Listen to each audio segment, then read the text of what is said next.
Serial भरे घर की छोटी बहू के आने वाले ट्रैक में दर्शकों को एक बड़ा और शॉकिंग ट्विस्ट देखने को मिलेगा।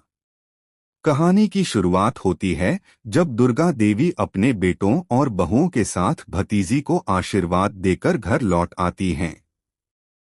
घर वही पुरानी सोच में बंधा हुआ है, क्योंकि जब तक पोल्टूदा और ठाकुर जी की मानसिकता नहीं बदलती, घर में बदलाव आना नामुमकिन है।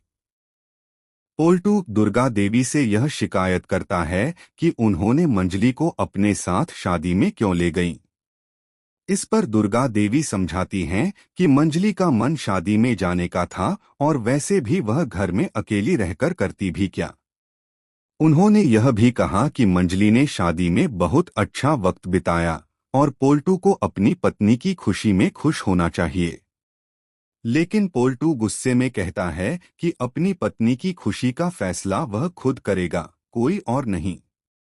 पोल्टू की यह बात अहाना को बिल्कुल अच्छी नहीं लगती और वह उसे जवाब देने के लिए सामने आ जाती है।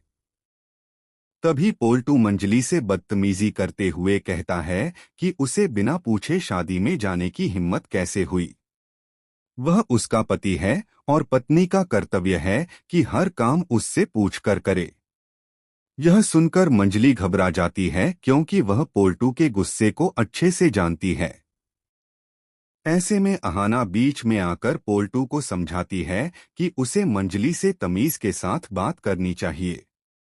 लेकिन अहाना की दखलंदाजी से पोल्टू और भड़क उठता है। गुस्से में वह मंजली को तलाक देने और उसे मायके छोड़ आने की धमकी देता है। यह सुनकर मंजली के पैरों तले जमीन खिसक जाती है और वह रोने लगती है। मंजली को रोता देख अहाना चुप नहीं रह पाती और पोल्टू को सीधी धमकी देती है कि अगर उसने मंजली को तलाक देने की सोची भी तो वह उस पर घरेलू हिंसा का केस कर देगी। पोल्टू अहाना की इस धमकी को नजरअंदाज कर देता है और मंजली पर हाथ उठा देता है। लेकिन यह कदम उसे भारी पड़ जाता है, क्योंकि अगले ही दिन अहाना पुलिस लेकर घर पहुंच जाती है। पुलिस को देखकर पोल्टू हैरान रह जाता है, क्योंकि उसने कभी सोचा भी नहीं था कि अहाना सच में अपने शब्दों को हकीकत बना देगी। अब देखने वाली बात यह होगी कि क्या पुलिस पोल्टू को गिरफ्तार करके ले जाएगी या फिर वह अपनी जान बचाने के लिए मंजली से माफी मांग लेगा। अंत में जैसे सीरियल की कहानी रिश्तों की सुरक्षा की सीख देती है, वैसे ही असल जिंदगी में एक सही लाइफ इंश्योरेंस प्लान आपके परिवार के लिए सुरक्षा कवच का काम करता है।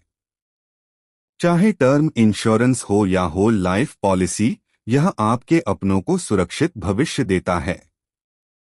याद रखिए, लाइफ इंश्योरेंस कोई अतिरिक्त खर्चा नहीं, बल्कि अपने परिवार के भविष्य के लिए एक अहम निवेश है। यदि आप 2025 की लाइफ इंश्योरेंस गाइड चाहते हैं तो नीचे कमेंट करें लाइफ इंश्योरेंस गाइड। क्या आप चाहेंगे कि मैं इसे थोड़ा और छोटा और स्टोरी स्टाइल में लिख दूं ताकि यह रीडर्स को और ज्यादा एंगेजिंग लगे?